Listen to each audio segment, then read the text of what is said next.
The entrepreneur backing bone replacement technology FlexiOss believes it has strong potential in markets where animal-derived products in medicine are a sensitive issue.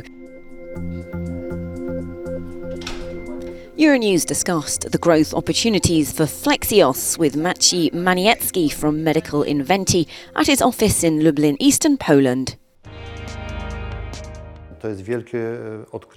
This is a great discovery by our scientists. The use of curdlan, a component of sugar, not protein. So neither animal nor human protein are used. This is important for two reasons. First of all, it reduces the risk of rejection and toxicity. But of course it also has a cultural or religious dimension, and this should open Arabic markets for us.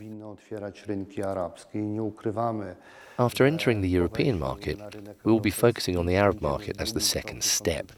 We have already carried out a preliminary study and we have a lot of interest in this market. The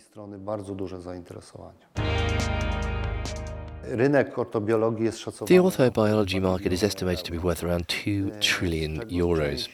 Part of this is our target market, the long bone market. However, we would also like to look for other applications such as dental surgery, in veterinary medicine, in osteoporosis, osteotomy, as well as bone cancer.